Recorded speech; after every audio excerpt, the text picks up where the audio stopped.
This is Catherine Getzky, host of the Hope Matrix podcast. We are here to share science, stories, and strategies for how to hope.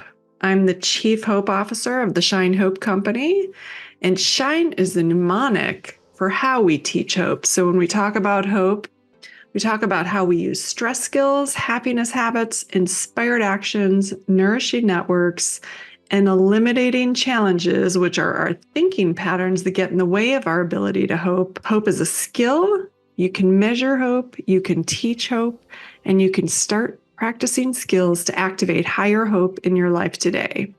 And on this Hope Matrix podcast, we aim to bring in guests, experts in science, people with stories, and those that have strategies for activating hope in your life. All right. Well, hello, everyone, and welcome to the Hope Matrix podcast. It has been so long since we've been on here, but I've been really, really busy at Hope. Lots of things happening in the Hope world. We launched Hopeful Cities. We launched a 10-day Hope Challenge, and we are now working on a Hopeful Mindsets program for the college students. So I'll be excited to be sharing more in the weeks to come, but we're super excited to have with us today Abbey. And I didn't even ask you how to pronounce this. Paralador? Paralador. Paralador? Very yes. nice. Love it. So we're super excited to have Abbey here today to share with us, talk with us more about hope. I'm going to kind of review first the 5 keys to hope that we've been talking about, which is 1, recognizing that stress response. So understanding when you're triggered, what you're triggered by, and how to proactively manage that stress. That's the first key to hope. The second is practicing habits for happiness. So doing the things we need to do to keep us in that upstairs brain. The third key to hope, taking inspired actions using SMART goals. A lot of the research done around hope relates to goal setting. So we have a vision for our future. We have to feel good about getting there, and then we actually have to take the steps. The fourth key, creating a strong hope network. So making sure we have people around us that support us on our goals and that we're supporting other people on their goals, super important. And the last key to hope being overcoming hope challenges. So things that mainly relating to thinking. So thinking habits that do not serve us, like rumination, worry, internalizing failure, negative bias, all of those things that sneak in our brain and challenge us in our hope journey. So I'm super excited to have here Abbey and to talk more about the keys to hope and how she uses them in her life and just the work she's doing. We met on LinkedIn. I was super inspired by her post. She was doing 30-day challenges. I think it was for, well, tell us a little bit about the challenge you were doing. Let's start. It was for Mental Health Month. It was the Mindful Love Challenge. So about getting your mind right and celebrating self-love. So my partner, well, I guess my friend, we also met on social media. We met on Instagram. Marika's catalog, her name is Marika. We created that challenge together. And it was Oh, that's awesome. I was super inspired by it. So really grateful to have you here today. And I'm wondering, let's start. I'd just love to learn a little bit more about you, what you're all about, how you got, in even promoting that challenge in Mental Health Month. And yeah, why don't we start there? Oh, well, first of all, thank you so much, Catherine, for inviting me to be on the Hope Matrix podcast. Before we got started, I wish Catherine was recording it because I was telling her how I am a fangirl over here. So I always acknowledge and appreciate everyone that I speak to for creating the space and the opportunity to share my story. So thank you for that. My name is Abbey, as Catherine said. My middle name is Paralador, so I sometimes go by Abbey Paralador, but my full name is Abbey Paralador Johnson. And my middle name is Paralador because I am Nigerian. So I always like to introduce myself by saying I am a daughter of God. I am Nigerian. I am a sister, friend, neighbor, stranger, a mental health advocate, a passionate public health servant, and so much more. I got into the mental health space from my own personal journey, but originally from the journey of a family member. So I was helping a loved one navigate the mental health system. This was about maybe around 2013. And there are so many dynamics, but my loved one had a mental health break, ended up in the system. Let's see, the other dynamic surrounding that is that my family is Nigerian, as I mentioned. So culturally, it was hard for my family to accept that the loved one was going through this. My background is in public health, as I mentioned. So I and my other sisters were trying to help the family understand and support the loved one that was going through this challenge. Meanwhile, so we have the cultural challenge, we have, the system challenge, and then the system. The system was crazy. We tried to be as supportive as possible for the loved one, but we were hitting roadblocks, here and there. I just learned so much about the mental health system. Working in public health, I was asking a lot of questions and just getting frustrated. One, between like the quality of care that the loved one received, just the communication. I know there are HIPAA laws, but I have some thoughts about that. Just, I don't know, I have a long list of how I would fix the mental health system. That's how I got involved, long story short, with my family member. All along, I have also suffered from depression, anxiety, what have you. If you cannot already tell by how excited I am type A. I'm a perfectionist. So I always tried to sweep it under the rug. And, I went through the challenge with my loved one who is doing so well today. But then also I started to experience those, mental health, I will call them challenges myself. First back in 2019, when it was like on the severe end, when I went through a severe breakup.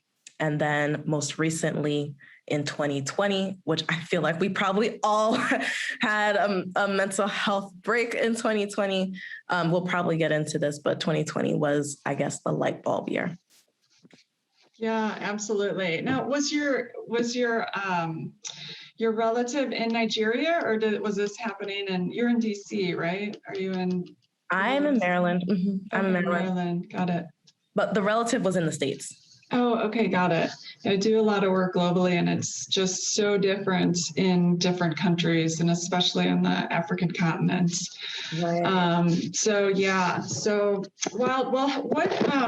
how did you manage your own experience, and do you know what prompted it? What kind of triggered it? You mentioned a breakup. Yes. So the breakup happened in 2019, and I believe, and I don't blame the person I was dating at the time. I believe that I personally had put too much of my identity in that relationship. So when that relationship ended, I also died. Like a part of me also died. I did not know who I was. I was planning to, in my mind, me and that person were going to get married. We were going to have this life together. So when none of that came to fruition, I was broken. I cried nonstop. I lost a lot of weight. I, could not function at work. I was just in a very deep, dark place. Thankfully, I had at the time I was working at the Centers for Disease Control in Atlanta. And my job offered me the opportunity to do a short-term assignment to DC. So I was like, yes, I'm going to DC. I need to get out of here because I was in Atlanta.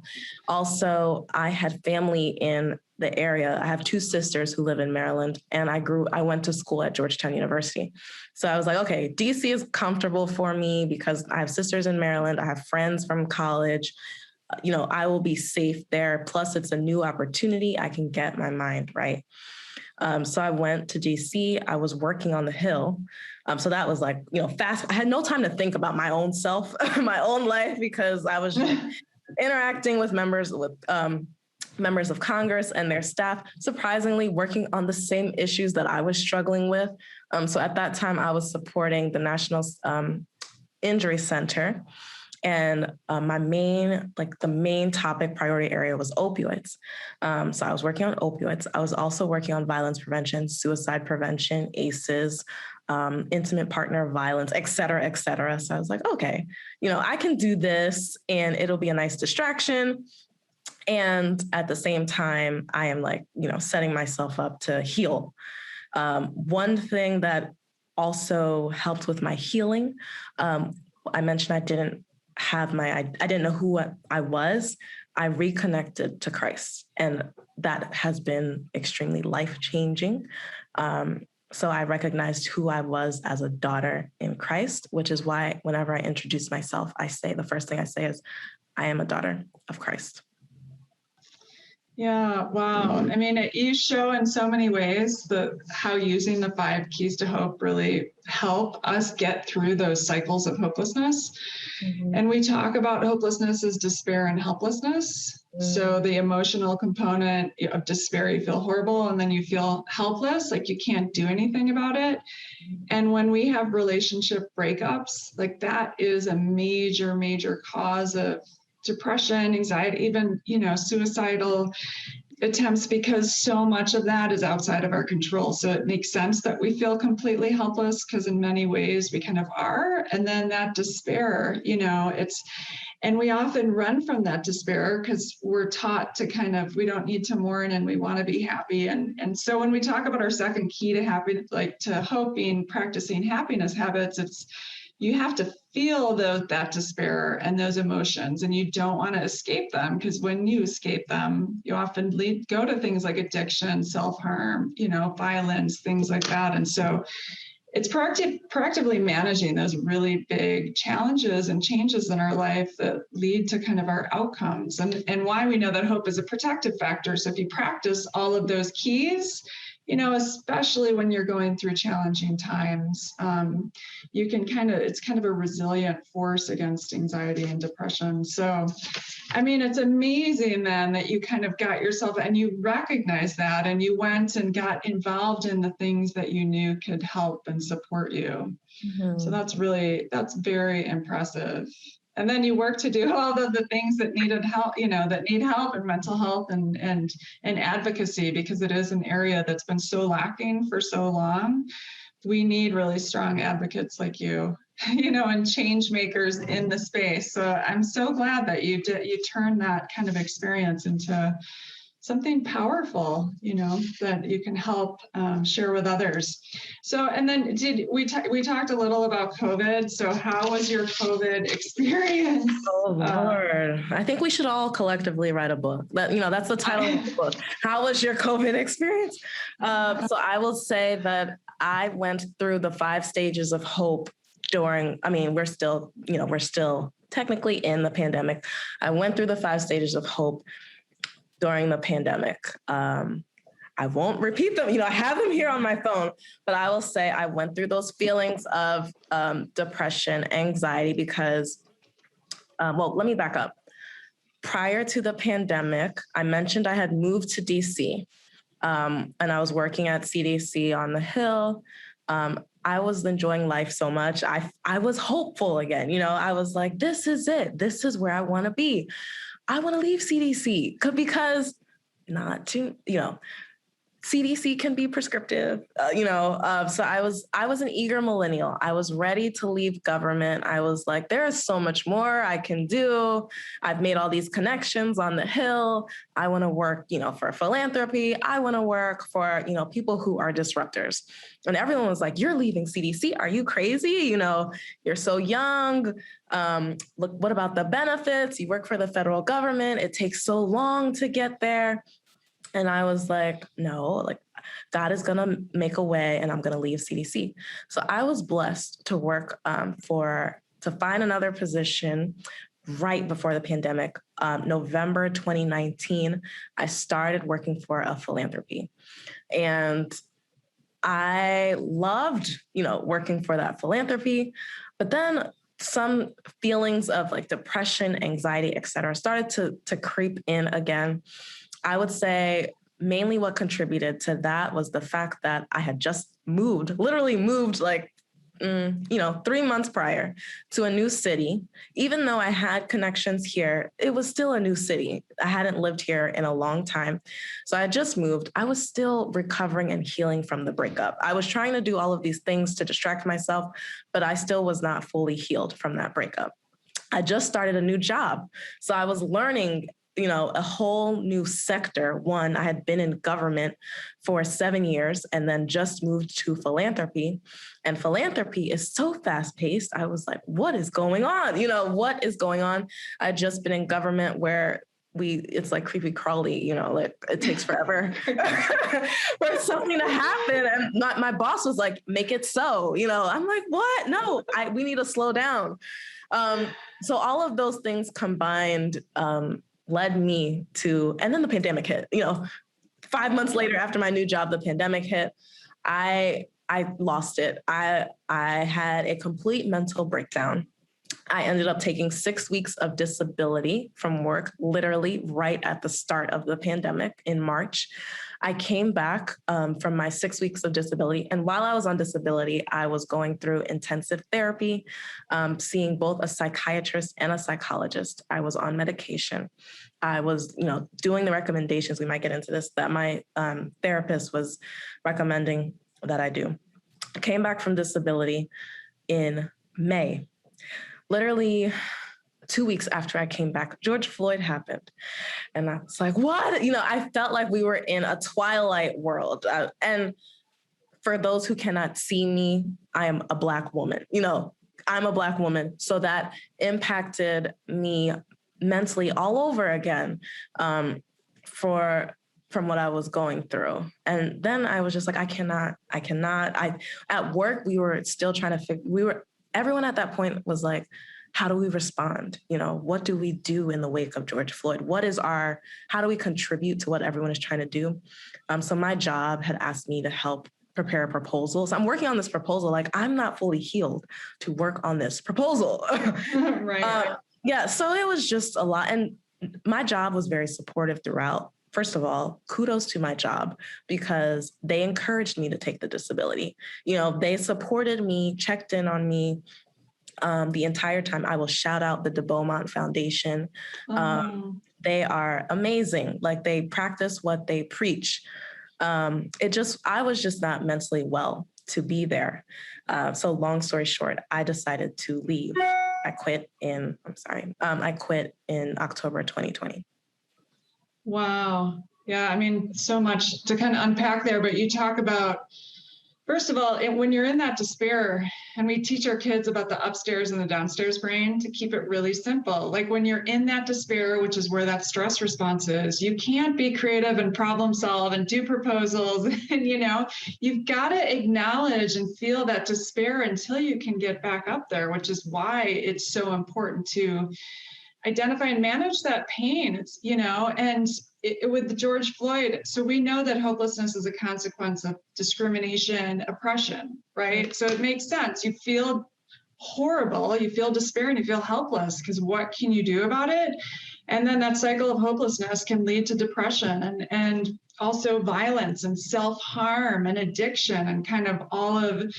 So as we saw that unfold, I mean, it's why I am so passionate about getting the programming to teach hope to the inner city kids, because we know hopelessness is very high in that population, over 50% before everything happened this last year.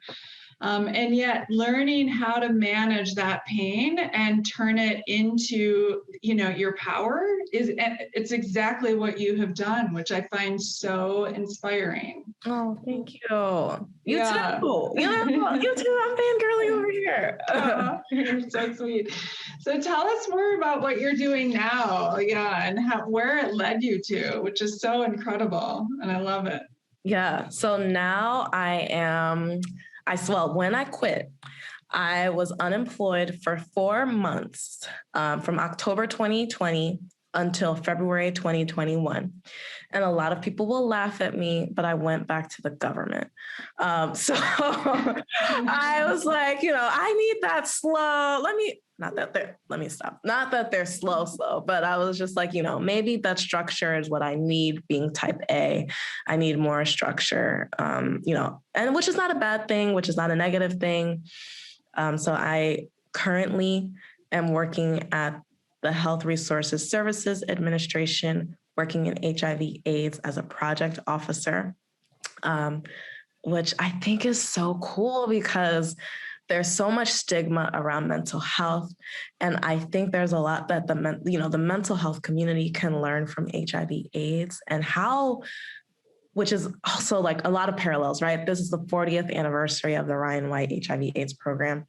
And I feel like, there's parallels. HIV/AIDS was so stigmatized in the 80s, and now, there may be stigma, but it's much more accepted. So what can we learn from that? I guess I can also announce that I am leaving HRSA. Wow. I have a new job. So yeah, I will be starting at the Office of Minority Health, HHS Office of Minority Health, next Monday. So there's just so many happening. But back to what I did in the 4 months that I quit. I'm an entrepreneur. I can call myself that. I started my brand, Live Without Apologies, in January 2021 when I quit. And Live Without Apologies aspires to inspire everyone to live life unapologetically on your terms without judgment or validation from others. I mentioned that I was a perfectionist. I mentioned that I, at one point didn't know where my identity came from. And then I found that I'm a daughter of Christ. I also found that I had placed so much pressure on myself to be this version of Abbey that was like in my head, backstory, I didn't even mention this. I went to a boarding school from the time that I was 6 until I graduated high school. Shout out to Milton Hershey School. It is founded by Mr. Hershey. Hershey's, the creator of Hershey's chocolate products. Him and his wife couldn't have children. They loved children so much. They decided to open up an orphanage that now is an amazing boarding school that provides a great education to under-resourced students.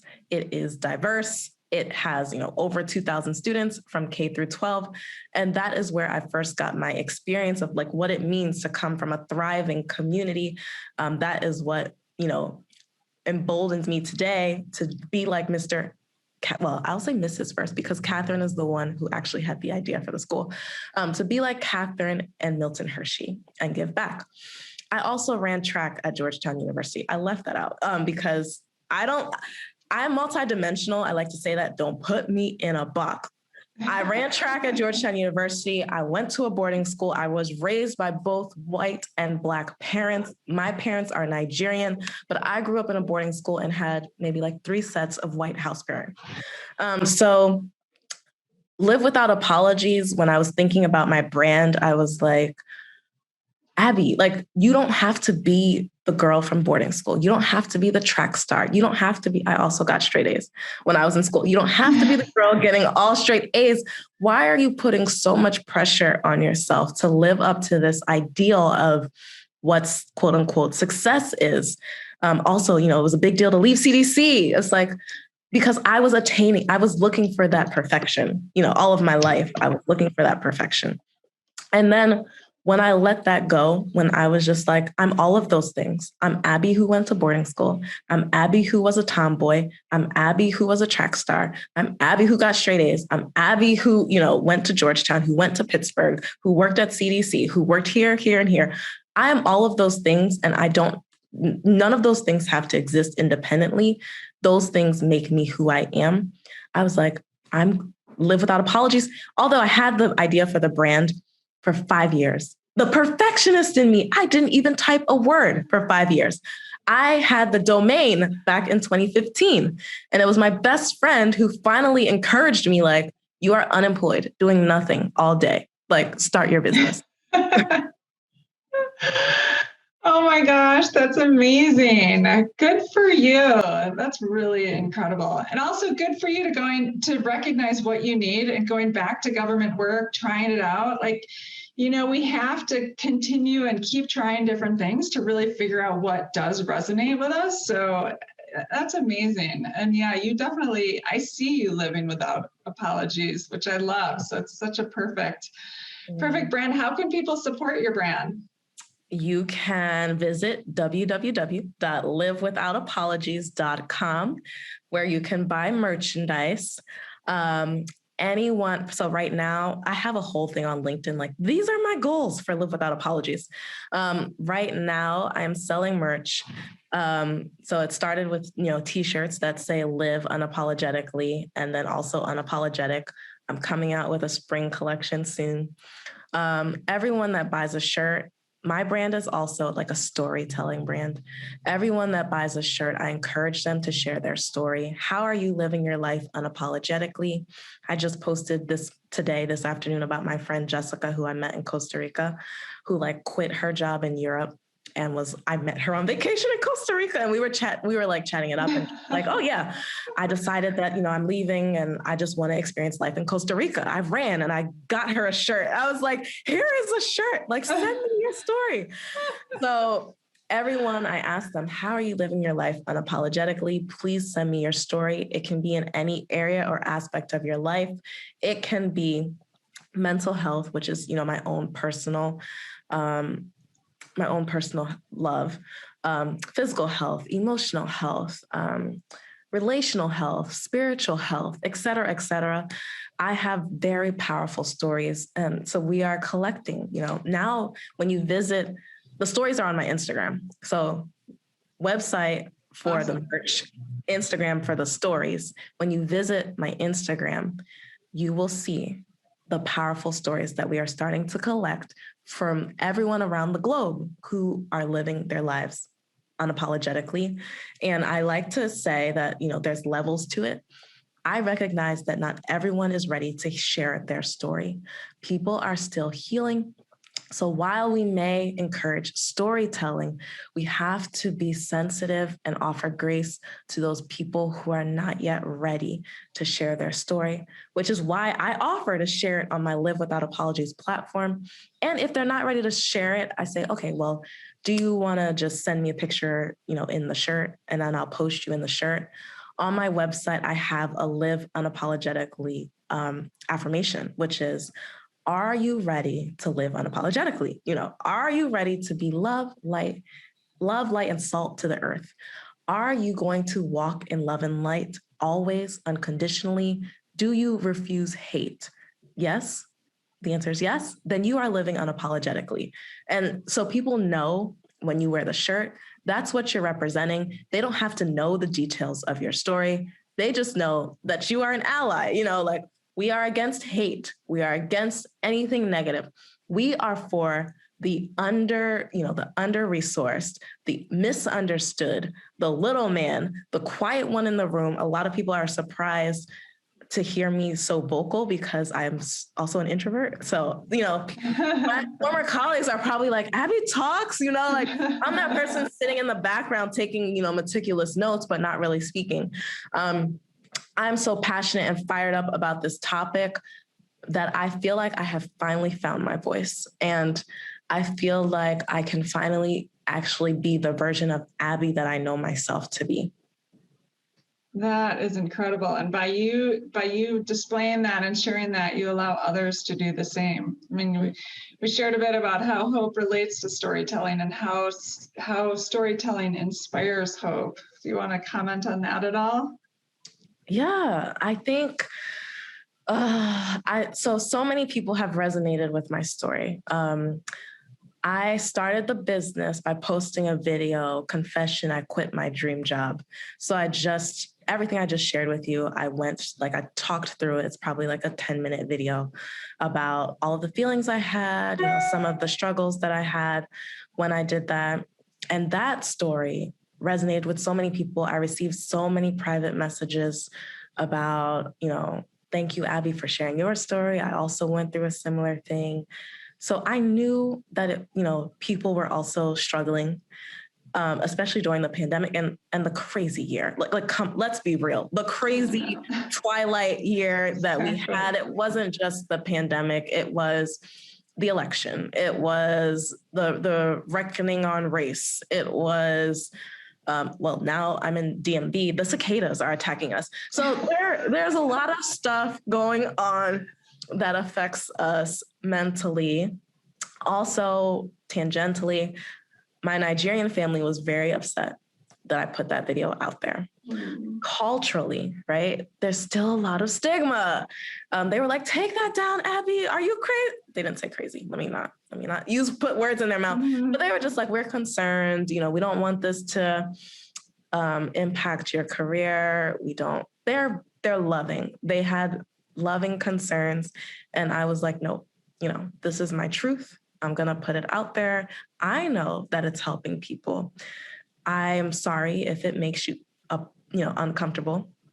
That's another thing. Even though my brand is called Live Without Apologies, I never want to intentionally hurt or harm someone. And I put that in the affirmation, that if we do unintentionally hurt or harm someone, we will apologize. We're not out here like waving the unapologetic flag, like, forget you, we're never going to apologize. We do apologize. And we allow others to share their truth with us if we harm or hurt them. So my family was like, we're so hurt by you putting that video out there because of it. We don't want people to think that, we're not supporting you or, for whatever their reasons were. And I apologized to them for putting the video out. At the same time, I kept it up because it is my story. And if it made my family feel uncomfortable, I apologized, but it was still my story and my story to tell. Yeah, that's so important. And I mean, we know that by sharing stories, like it helps shed light with others, that you can get through that despair and helplessness kind of no matter what life brings. And giving those strategies and stories really can help other people in such a big way. And then, as you say, it can also, there's a lot of shame, there's a lot of stigma, there's a lot of, what will it do to my career? What are people going to think? Am I to blame? So there's so much that happens when you do that, and it takes such vulnerability and courage. So I really commend you. I mean, I see the stress in young kids now, and just they need strong young leaders to help them be more proactive about their mental health and about their despair, and understand their despair is normal and it can be managed and worked through. And so I really commend you and all of the work. So what is your Instagram page? It's at Live Without Apologies. Okay, awesome. Yeah. And share your web. Yeah. Oh, the website is www.livewithoutapologies.com. One thing, as you were talking, I think stories are so powerful. We were talking about how our stories are very similar. Thank you for continuing to share your own. The reason why I think I always say, this is urgent business, mental health. You know all the stats, Catherine. I'm learning from you. I was listening to your talks, and I'm like, yes. Catherine will get you with the stats. Listen to her talk, and we will tag team. She'll get you with the stats. I like to say, it's urgent business right now. There are a lot of media stories out there. Every single day, there's a new media story, how youth are suffering, how new moms are suffering, how workers are suffering, how there's a hiring shortage. There is no hiring shortage. People don't care about, it's bigger than salary. You cannot you cannot bring people to work after suffering through the pandemic with pennies. Like, show me what your benefits are. Show me if you're providing childcare. Show me, work-life balance. Show me what your investments look like. There's no hiring shortage. Also, this mental health crisis is not unique to one population. The kids pull on our heartstrings, right? So that's why there's so many stories about, students suffering. And I think that's important. but this is a universal. Everyone is suffering. We are all traumatized, is what I like to say. Naomi shocked the world. And it took everyone to be like, oh my goodness, Naomi's suffering. No, we are all, look at yourself. We are all suffering. And if it takes a celebrity, sometimes it takes a celebrity. God bless Naomi. God bless Naomi being a Black woman. I'm a Black woman. I will repeat that. I think, if it took someone with that much power and then the way that they made her leave, it makes me so mad, and now we're all like, Naomi, take care of yourself. Naomi, we're here for you. No, fix the system. We are tired. The system is broken. What caused Naomi to leave? Where was the support? Where was the employer support? That's another one of my issue areas. I want to be a consultant to employers. What did you do wrong? Apologize. The French Open, they had the dumbest apology. They didn't even apologize. They blamed Naomi.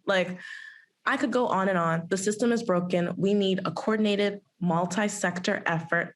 We need treatment and prevention. We need parity between treatment and prevention. You talk about this, Catherine, when you talk about how hope is a preventative measure. I agree. I applaud you.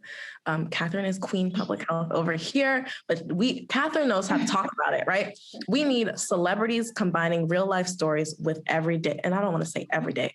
We need celebrities combining stories with humans. We need the advocates to speak up. We need more BIPOC people, Black, Indigenous, people of color at the table. Thank you, Catherine, for inviting me to be on this podcast. I have been trying for so long, 5 months, to get in front of other mental health advocates. And Catherine, God bless you. God also bless, I will shout out their names when I remember them. I'll probably That's okay. Yeah. But everyone who has supported me, sent me a message, given me the opportunity to speak. I have been speaking for free because I'm just this message needs to get out here. But you know what? Who actually invited me to have a seat at the table was my African diaspora and my Nigerian family. That is how people are recognizing me, because they allowed me to share my story. They were just like, oh, come on and share your story. We don't care if you don't have a PhD, if you're not a psychologist, if you're not in the field. I'm a mental health advocate. I still have a place at the table. I have a lot to say. So Catherine, thank you for sharing the table with me. Let's eat. There is a lot to, there's a lot that we can do. I'm so appreciative of you. I love the Hopeful Cities. I love everything you're doing. I want to hear about Hopeful Minds, because I always say, where the mind goes, the body goes, and we need to move accordingly. This is urgent business. We are, to use Joe Biden, we are playing with the soul of America. We are playing with the soul of America if we do not invest in mental health right now. So I'm waiting for the White House. I'm going up there. Just kidding. I hope someone's listening that could connect you. Absolutely. Yes, someone connect me. Right. I'm going up there, and I'm waiting for, the Surgeon General is very passionate about this issue. He calls it loneliness. Mm-hmm. He had a book that he came out with during the pandemic about loneliness. So Catherine and I, before, we're talking about language, and just to go back, mental health, the term mental health can be very stigmatizing. So maybe we call it loneliness. Maybe we call it hope. Maybe we call it languishing, like Adam Grant, which blew up because people resonated with that language. I have a term that I'm coming out with very soon, plug for my dear colleague, Molly. Everyone look out for our paper coming soon. But, awesome. Yeah. There's a lot that we can do. And, it can be, I don't think we should just wait for the government to do it, which is why I stress multi-sector collaborative. Business has a huge role to play. De Beaumont came out with a paper that I was also a part of, 7 ways the business community can align with public health to build the public health infrastructure. That's probably not the correct title, but basically business and public health aligning together for success, which was also featured in Forbes.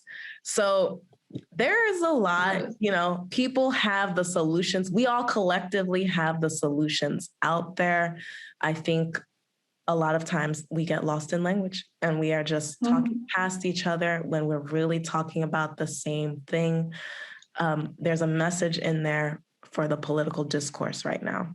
We are all talking past each other when we're really talking about the same thing. Yeah, absolutely. And we need to be. Yeah, that's so important. Well, we'll check out your papers too, and your websites and your Instagram. I want to say one other thing to any of those listenings that are podcasters. You need to get Abbey on your podcast because she has a goal of 5. I love this about you because one of the, the third key to hope is around goal setting and being specific. And you're like, I need to get on 5 podcasts this year. Yeah. Well, Catherine, I hit that goal. You're number 6 or 7. Oh, good. I'm sorry. Oh my gosh. No, that's all right. But still have her on. She's amazing. And so we got to spread the message. That's awesome. Well, I love that. And it's been such a pleasure talking to you. Do you have any final words for any listeners? Yes, listeners, I will just say to give yourself grace. That's what I say every day. Give yourself grace, remain hopeful. And if you are someone of faith, know that God has your back. He has not left you or forsaken you.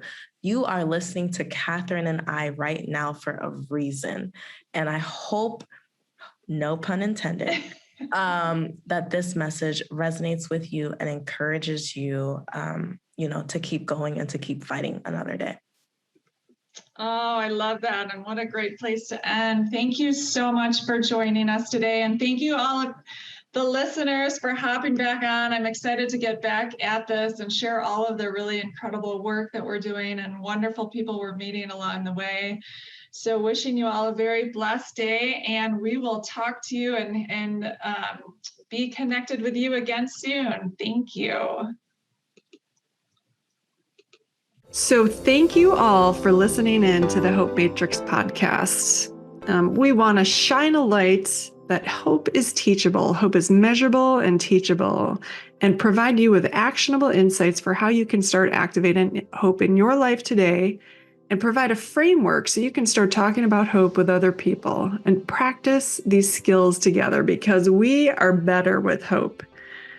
Please feel free to check out theshinehopecompany.com where we list all of our resources around how to hope. We have a lot of free programs for how to hope, including the 5-day challenge, our hope infographic with a lot of skills that showcase how to hope and articles of how to incorporate hope into your life. We have the Hope Beat Weekly, which is a weekly newsletter that shares strategies for hope. We have a My Hope Story template, so you can write your own hope story today. Also, My Hope Hero, so we can share what our heroes are doing to activate hope in their lives. And this is especially good with youth, so they can start looking up to people that have overcome similar challenges to them and seeing how these heroes use the Shine Hope framework. We have a Hopeful Minds for Teens program, a Hopeful Minds overview, educator guides. We have a new evidence-based college course, so you can activate hope on the college campus. There are programs in the workplace, overview courses, 90-minute courses for learning the what, why, and how to hope. What I want you to know about hope is it's a skill. You've got to practice these skills to become hopeful. It's easy to fall into despair and helplessness when we deal with challenges in life, and it takes intentional work and practice to get to hope. And yet it is always possible. So no matter what life brings, keep shining hope. Thanks so much for listening in. Have an awesome day. And of course, I've got to add that this program is designed to assist you in learning about hope. It should not be used for medical advice, counseling, or other health-related services. I, Fred, the Shine Hope Company, and myself, Catherine Getsky, Do not endorse or provide any medical advice, diagnosis, or treatment. I am not a medical doctor. The information provided here should not be used for the diagnosis or treatment of any medical condition and cannot be substituted for the advice of physicians, licensed professionals, or therapists who are familiar with your specific situation. Consult a licensed medical profession or call 911 if you are in need of immediate assistance. And be sure to know the crisis hotline, 988, if you are in need of support. Thanks a bunch for listening. Take good care of yourself and keep shining hope.